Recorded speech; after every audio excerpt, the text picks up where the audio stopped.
Hey Pool fans, the Mosconi Cup is about 4 weeks away, roughly around that. It's at the back end of November, December, every single year. It's the biggest pool tournament, team pool event we have in the game of 9-ball. Now, all 5 players have been named from Team Europe and just 4 players from America. So America just need to name 1 more player, Captain JJ. The International Open is happening right now in Chesapeake, Virginia. And I expect any time now, Captain America, Jeremy Jones, will announce their 5th player. Europe announced theirs about a week ago. Captain JJ must be waiting to see what happens at the International Open. So, enough about America. I want to talk about Europe. If you follow 9-ball and you've been on social media, you will have seen social media blown up over the last week because GORST did not make the team. All these people on social media have been having a rant and a rave. I've seen all kinds of comments. In this video, I'm going to throw some facts and figures, and we're going to look into why Alcaide may not have picked GORST. Let's have a quick recap at the rules, the selection process for the Mosconi Cup. After the European Open, 1 player, the #1 European player and US, but we're just focusing on Team Europe for a second because that's where all the controversy on social media has blown up. So after the European Open, Joshua Filler was #1 on the rankings. He was in the team. So was Shane Van Bonen for America, so we may as well say both, okay? Then, after the US Open, the 2nd and 3rd player on the rankings make both teams. That's how it works. So 3 spots are available on the rankings. Joshua Filler was in after the European Open. After the US Open, we had Francisco Sanchez Ruiz, the rookie, playing his first ever Mosconi Cup. He knew he was in the team before he won the US Open. So I just needed to speak to you about this very serious situation that happened, which is you are now in the Mosconi Cup. So this is your official jersey. Thank you so much. Wow. When he got to the final of the US Open, he was playing Max Lechner. If Max Lechner would have won that final, he would have took 3rd spot. He didn't win the final. Sanchez Ruiz won, which meant Albin Ocean finished 3rd. Yeah? So Sanchez took the 2nd spot. Albin took the 3rd. If Lechner would have beat Sanchez, he'd have knocked his buddy Albin out of the place, and it would have been Filler, Sanchez, Lechner. He didn't win. Sanchez won. I'm sure you all watched it. So it went Filler, Sanchez, Albin Ocean. They were the 3 players automatic spots for Team Europe. Now, we'll come back to that little scenario in a moment because now we're going to talk about the wild cards. The first wild card, Mr. Jason Shaw. No one's really surprised. The last 2 years, MVP, played really well in the team. Not had the best of seasons, last couple of seasons. He's actually been playing some good stuff, just not had the wins. Pool can be like that. But he's in the team. No surprise to see Alcaide pick Jason Shaw. So Jason Shaw, the first wildcard pick. Looking at the rankings here, he sits at number 12. Now, if he sat at number 112, maybe Jason Shaw would have still got the wildcard pick because the rules say the captain has got 2 wildcard picks. That is that. However, moving forward for the good of the sport, maybe in 2 or 3 years, maybe something will happen where, I don't know, maybe you've got to pick players in the top 32 rankings. I don't know. Maybe for the good of the sport moving forward, something like that may happen. However, Matchroom are getting into the game of 9-ball. We've still had a lot of new events this season, so the rankings are still trying to figure themselves out. But the rule is, captain 2 wildcard picks. Okay, so Jason Shaw was the 4th player in the team. Everyone on social media, all the pool fans, no one really said a word. Everyone thought, yeah, that's an obvious pick. Why not? Even though he's not had the best of seasons. However, he still sits number 12 on the rankings. So he's lurking. He's lurking. This is where the drama started to unfold. 5th player, many people online, mainly American fans as well, were expecting Fedor GORST to be the 5th pick. That didn't happen. Alex Lely has picked David Alcaide. David Alcaide, where is he on the rankings? Let's have a look. Well, he sits at number 16, so he is lurking. Now, let me just read out some names that are above Alcaide and Shaw for Europe. Mario He, number 5. Max Lechner, who got to the final of the US Open, number 6. Alexander Kazakis, number 7, played in it twice. Kachi, 4 or 5-time player. Last couple of years, played really well. He sits at number 8. Victor Zielinski, Polish player, still very young. I'm sure he will play in a Mosconi Cup in the near future. Polish player, by the way, have never played in the Mosconi Cup. That will definitely change within the next 3 years. That is my prediction. It's not really a prediction, it's kind of obvious. Oliver Szulnoki didn't go to the US Open. He's 11th. So there are a few European players that are highly ranked. Fedor GORST, well, he's nowhere to be seen. And we all know why. He was banned from playing in worldwide events, which meant he went over to America. He's been doing very well. He's been doing very well in America. He's won a lot of money. Now, this is the bit I want to get to. David Alcaide's been picked off Mr. Alex Lely.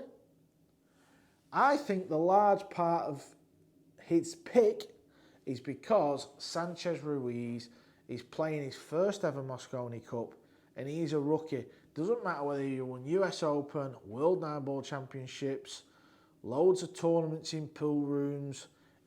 If you've never played in a Mosconi Cup, when you walk out for that team point and you can just hear 3,000 drunk lunatics screaming and shouting, you have never experienced anything like this in your life. Sanchez Ruiz, US Open, what a season he's had, US Open champion, phenomenal season, number 1 player on the rankings in the world, but he's never played in a Mosconi Cup. You never know how you're going to perform in a Mosconi Cup if you have never played in one. So, I think Mr. Lely, which by the way, I've not spoke to him even though I was vice captain for the previous 2 years. He's his own man. I've sent him the odd little message saying hello, blah, blah, blah, but we've not talked about the team. He's just doing what he wants to do. I'm going to be commentating on it. So he's just been left to it. Alcaide is very good friends with Sanchez Ruiz. He's in his 40s.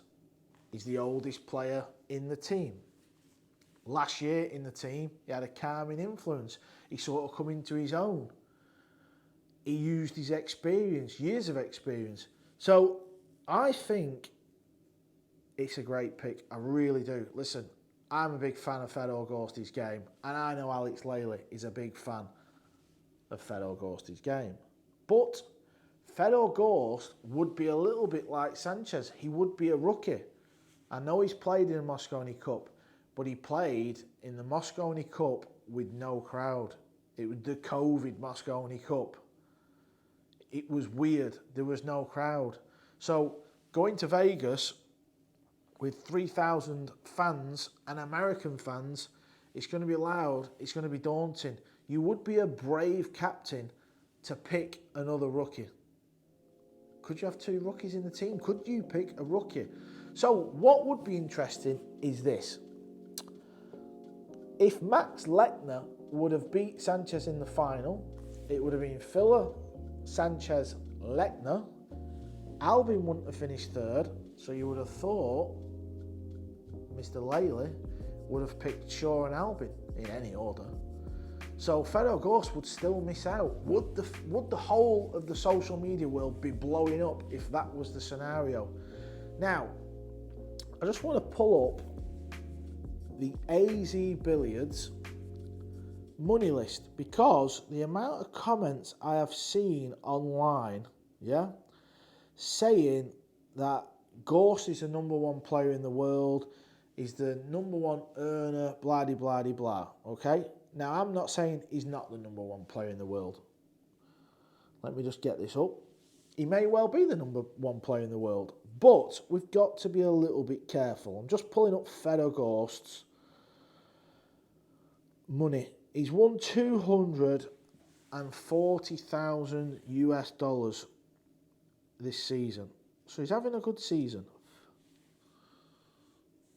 Okay. He just won the Bigfoot event. I'm going to talk about it in a minute because that is very funny. He only got $8,000 for that. Right, okay.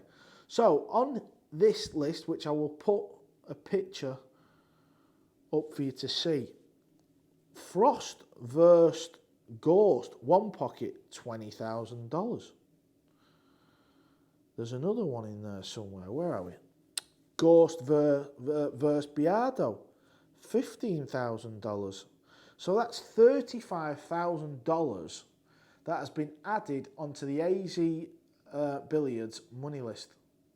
Now, we just can't count that, can we? Because that would be like Jason Shaw deciding he's playing his dad for $200,000, saying he's won, and then AZ Billiards putting that on the list. It's just a nonsense number.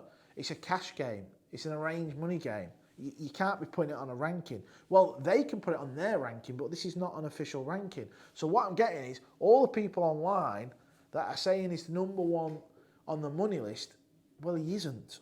He's won a lot of money. He's going to be very happy. Christine's going to be happy.